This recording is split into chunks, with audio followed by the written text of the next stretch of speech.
but we're still here, so we're going to talk 5 takeaways. Oh yeah. We're going to each tell you guys our and I don't know if we told Billy this, but he'll come up with something. Yeah, no, he's good on his feet with this one. This one's an easy one.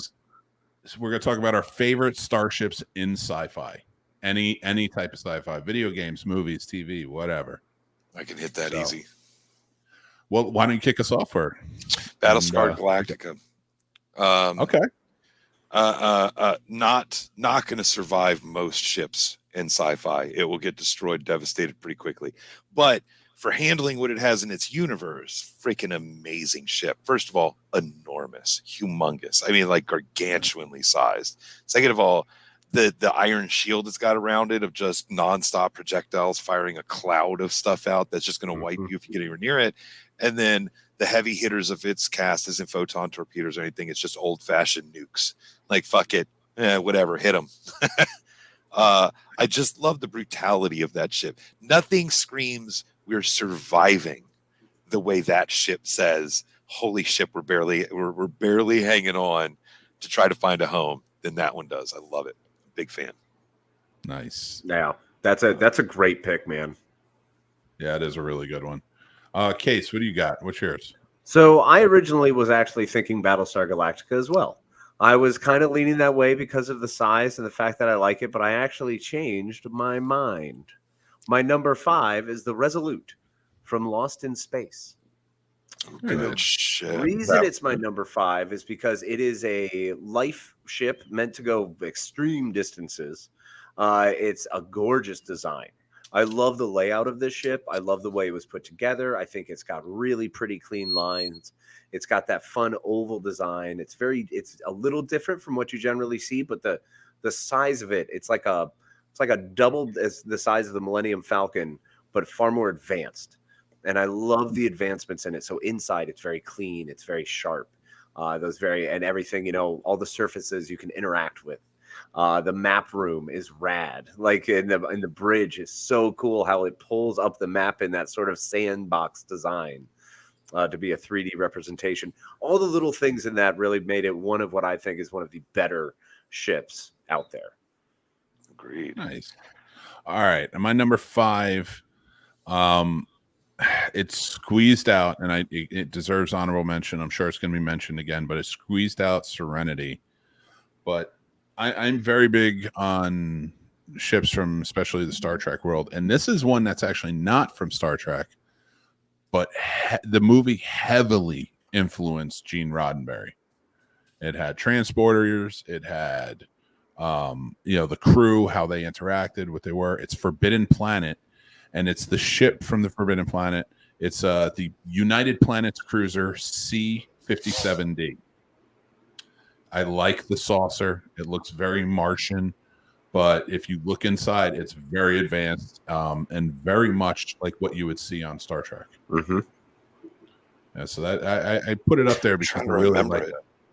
It's a good choice. It was a pretty ship. Which ship is this? I'm trying really hard to remember it. I'm having a hard time. That's one with on Forbidden Planet from the 50s. It's Leslie Nielsen was the captain. Okay, gotcha.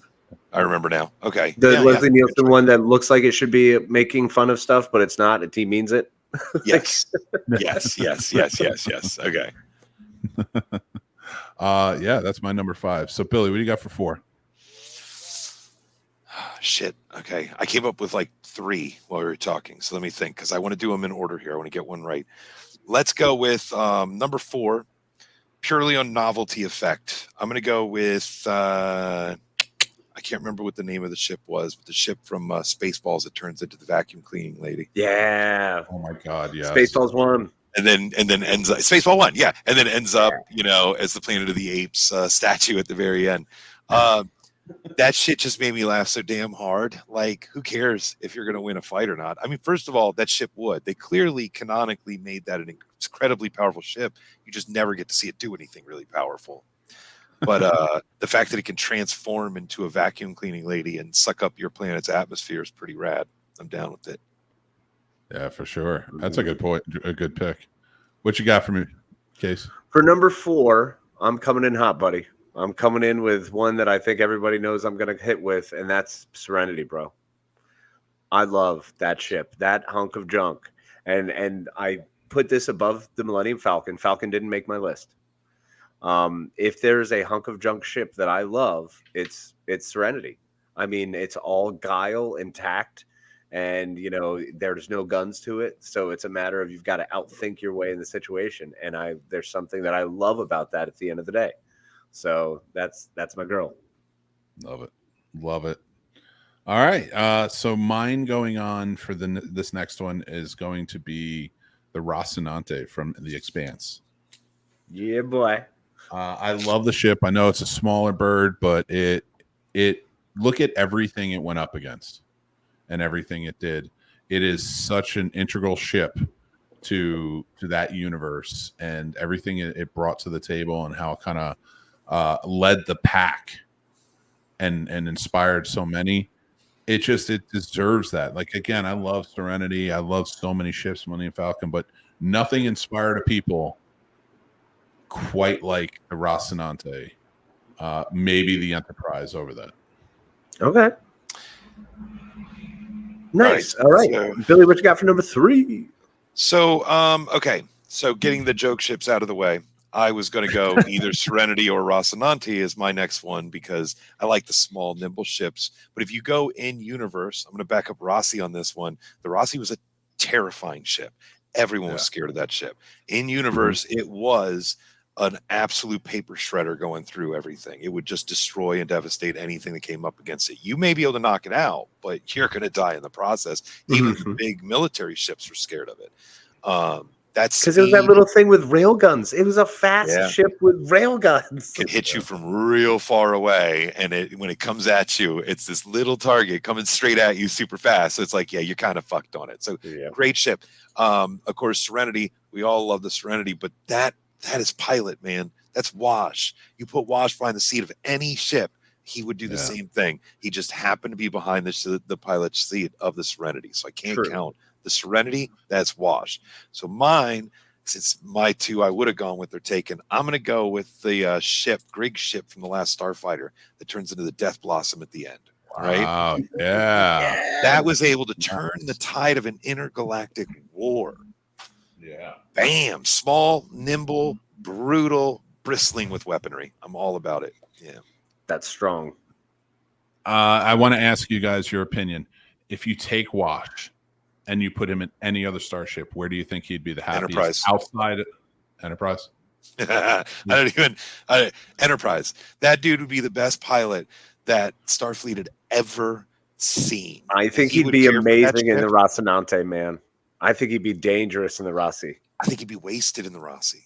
I think he'd be super dangerous in it. I think he'd be wasted in the Rossi. The Rossi is too physically bound by physics, right? So, like, you still have to worry about strokes in it. You can't make really sharp turns in it. There's a lot of things you can't do. That is Wash's specialty.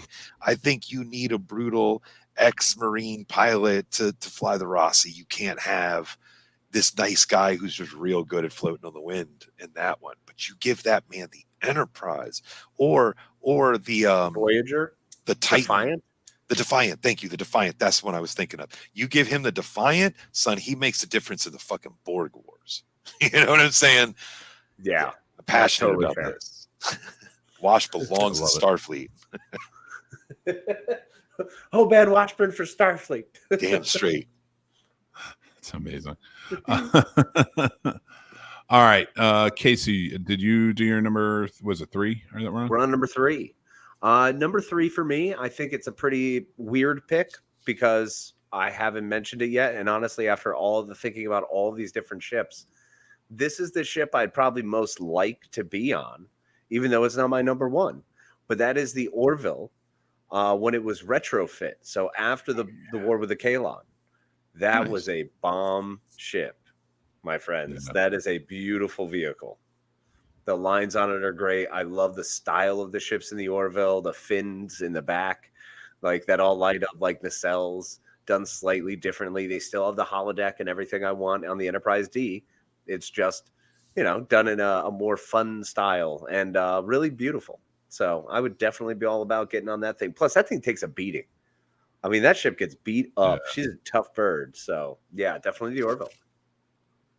All right. Mine's a little That's a great choice, by the way. That is a great choice. Mine is I love the Millennium Falcon. I want that noted. It's not on my list, but I love it. Yes. And the thing is, this one etched it out of the third spot. And getting into it and really thinking about this list of like what I'd really like to if I had to be on one. That's how I rank these. It's the Milano from Guardians of the Galaxy. Oh, nice. It's small, but it's fast. It's you get your base crew, and if you're going, to me, the Rocinante is great, Serenity's great, but I compare the Milano to it, and I just think the Milano really works. Yeah, I agree. So I didn't even think about that, but the Milano is a badass ship to have. Right? Yeah. I mean, it did so many things. It was a really good ship. Now I'm kind of bummed. I feel like we're getting down to the nitty gritty here, and I feel like I want to redo. Like, let's start over again. Dude, my number 5 is going to be the Nostromo. All right, let's do this again. Oh, yeah, the Nostromo is a good one. The Nostromo is. You start with the Nostromo. This is a very different list, right? Funny. George G3 says, I like Voyager, kick-ass little ships. Yeah, the Intrepid class, man. That was a bomb-ass vehicle. Once again, another little like 190-person crew. But so not just an Intrepid, the Voyager. I mean, when it comes back is, kind of the peak. Oh gosh, when it comes back, it's so awesome. The new liaison technology and everything else they've got. The it outclasses badass. Everything for a good 20 years after it returns. So you go with that Voyager. Spoiler, my number 1 was going to be any Enterprise ship or any Enterprise class or above ship in Starfleet. Yeah, if Voyager gets grandfathered in when it returns, So what's your number 2? What's your number 2, Billy? Yeah. See, you guys are killing me here because these are hard ones to go for. I want to go with something ridiculous like the TARDIS, but I feel like the TARDIS spoils the spirit of what we're going for here. So I'm going to leave the TARDIS out of it because it's time travel. I'm also going to leave out the ship from Event Horizon, which also brings the supernatural into it, becomes a major problem. So and then you have Farscape. I had to leave the one from Farscape out because they had a pilot built in. So there's a couple of ships here that you just have to Heart of Gold from Hitchhiker's Guide to the Galaxy. There's certain ships you got to leave out of here because they become so potently overpowered that you basically rule the universe with them. So you can't have them. So for my number 2, I'm going to go with one that can still rule the universe as long as you don't have a TARDIS. I'm going to say the ships from, and I wish I could remember what they were called. They're like highways or something like that from Dune. The big motherfuckers that fold space and have the spice pilots in them, right? Because they could see the future of where those ships were going before they went. That's as powerful as you can get. You know what I'm saying? They had mystics living aboard them. They were planets in and of themselves. They had billions of people on them. And they could just womp, and bring the whole might of an entire empire with them instantaneously from anywhere. So the Highliner. There we go. There we go. It's high something. I knew that. Those ships were wicked cool. And the fact that, if I remember correctly, because I think they only show it 2 times in the whole series, but the fact that it looks like a sandworm is really fucking cool too. It's just a big weird tube that's open to the open mouth. I couldn't remember if it had any tongs on the front of it, but I do know it was a tube thing going on. And I always loved that as a kid. The thing is, you're carrying your whole empire with you when you take that. That's a whole nother, because I'd go Death Star for the number 1 because the chances of some mystical wizard finding your single weak point on this giant machine covered in guns is pretty fucking minimal. So at least you could destroy planets with impunity and carry your army with you. But you do have to worry about mystical wizards finding your weak point. So, dude. Do we count the Death Star? Is it a starship, which is what these are? Yes. Or is it a space station? It can travel between worlds pretty quickly. I count that as a starship. It can travel because it can travel light speed and actually wind up places. Yeah, I will actually lay on the side of that. Because Battlestar Galactica is kind of the same way. Another monster, huge ship, Yeah. And if you could choose a Cylon, carrier if you want to, I think those are pretty dope. Dude, those are rad as shit. When Starbuck takes the little ship, that would be another one for the small ships, because when she learns how to control that thing with the tentacles and stuff and is whipping around, like fucking with the other pilots that are really good, she's like, what? And it's just like, that's a pretty fucking cool ship right there. That's just one of the little scouts. You know, the big ones are like badass as shit.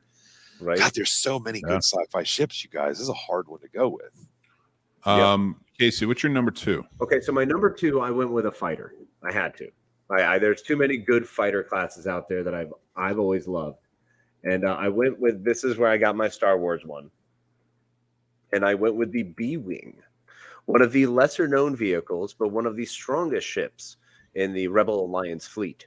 The B-wing having both ion and plasma cannons, while it also is the one that has the S-foils that lock out and then it looks like a cross.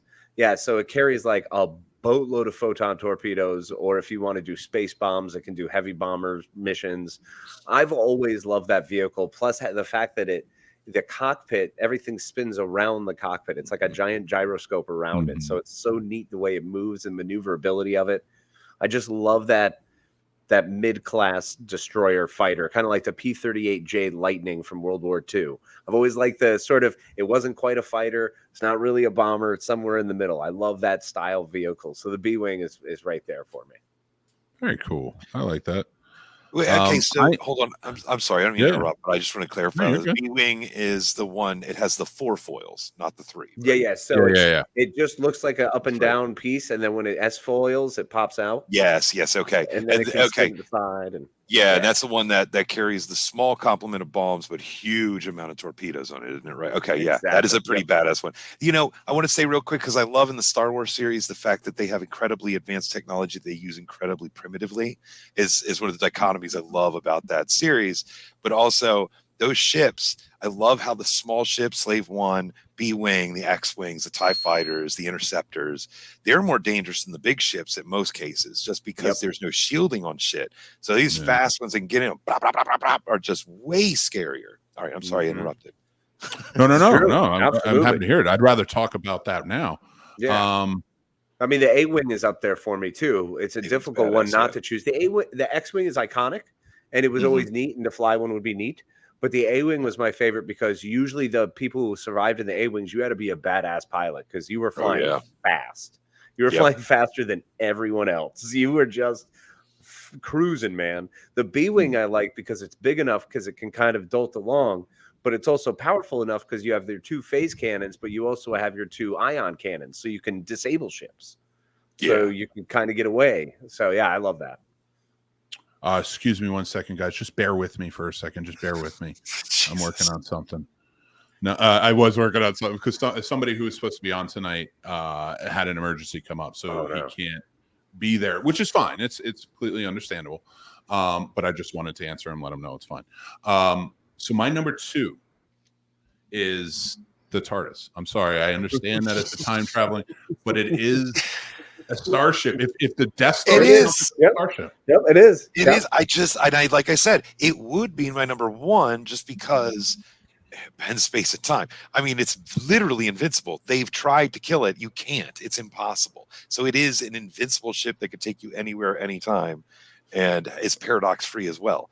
Who wouldn't want that, right? And plus, you can just make rooms inside of it. And you get to talk to it and interact with your ship. How awesome is that? It builds itself to your needs. I mean, it's the best ship that exists. You can't have better. It's alive. Yeah, Mike, it's alive. It becomes a woman and it has feelings. Sexy. Time Lord technology. It's a real bitch. Hey guys, before we get to our number 1s, though, I do want to talk about Cast for a Cause real quick. We seem to have hit a bit of a lull with the donations, but remember, the highest donation in this hour gets the 50th anniversary. It's not a pin; it's actually a magnetic badge, but you're going to get that. So please put your donations in. We're at 9:15 now. Let's see if by 5 o'clock we can get to 1,000. Really appreciate you guys watching. I'm going to put the link in the comments now, or it's in the description. Thank you guys so much for joining in and being a part of this. So let's go with number 1s. Billy, we're going to start with you. Okay. So for me, it's going to be any of the Enterprises, honestly, at all. Doesn't matter which one we go with. For their time, canonically, every single one of the Enterprises has been basically the most powerful ship in the universe. I mean, the Enterprise C's defeated the Borg multiple times, right? The Enterprise D has taken out a planet. These are canonically they've defeated birds of prey. They've defeated entire armies from other planets. They never get defeated. And even when they do, they destroy their opponent on the way out to the point where there's nothing left, and they get their crew out too.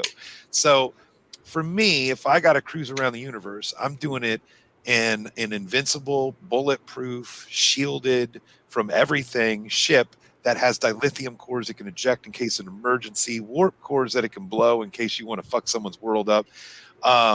It's got the ability to teleport you out of there. It's got the ability to teleport itself out of there. It's got crazy. Now, if you give me the Discovery one, it's got the ability to pop you in and out wherever the hell you need to be. That one, basically, without the restrictions they give it, is the perfect ship in the universe. Like, you win everything with that ship. I'm going with any of those. Plus replicators. Nope. I'm going to hold you. I'm holding you to picking one. One Enterprise. Shit. It's not all the same. They change them. How do you compare the NX-01 and all that to which was getting beat up all the time? No, that's true. But for its time, it was still a motherfucking baller of a ship. And not to mention, you have the original series Enterprise A, or not even A, the 1701 Constitution class versus the Kelvin timeline 1701. Which was very beefier, sexier. Yeah. So now you have a whole different side right down there. And then once again, we had the conversation of the Voyager would go into this conversation post-return because at that point it's more powerful than the Enterprise class ships for a bit. And also capable of much far further travel than any of the ships ever become capable of doing other than discoveries. So pinning me to one makes things real difficult. Okay, here we go. I'm going to flip the script. I'll take the future Enterprise that was in the last episode of Next Generation. Yes, the 3-engine nacelles one that comes through. That's with Riker, the one I'll take. Admiral Riker with the super plasma cutter beam. Oh god, that's the one I'm taking. You get to see it for like 3 scenes, and you can tell without ever being told it's the best ship in the universe of all time. So picking that one. That's awesome. That is an excellent. That is cool. That's a good one. I didn't even pop in my mind, so that's awesome. Casey, how about you, man? What's your number one? So my number one, because of course it's me, and that's naturally what I'm going to choose, is the 1701D. It is my Enterprise. It's the one I grew up on A, B, C. I saw all the other ones. I'm aware of the other ones, but D was the one where I was following those adventures, and it was my ship, where I had different models of it. I legitimately had the blueprints of it. Like, I knew my deck structure. That was the one I learned. The biggest one, the most beautiful one, that warp core, the carpeting everywhere, just the ridiculous 90s chairs that look uncomfortable, except the captain's chair. You can tell they're definitely duty chairs, like you are here to do a job and then leave. But still, there was something warm about the whole place, and it's very nice, and I love the way they have that set up. That's my girl, the 1701D, the saucer section that attaches, that you can actually get out of Dodge if you need to. The one that, for as big as it is, it still manages to sneak by enemies without having, anything to help it, like a cloak or anything else. Somehow, other than people not looking at it. There. Well, where is it? I don't see it. Oh, what do you mean behind me? I'll look later. Yeah, it's what they would do. Literally, they hide behind a planet. Like, just orbit this moon, and then we'll be able to hide behind the moon. I'm like, I don't know. You're kind of giant. You're sort of the biggest ship. I will say this for my number one. It is going to be an Enterprise, a specific one. But I'm going to ask Casey, which one do you think it is? I think you're going to choose the A. Good guess, but no. Okay.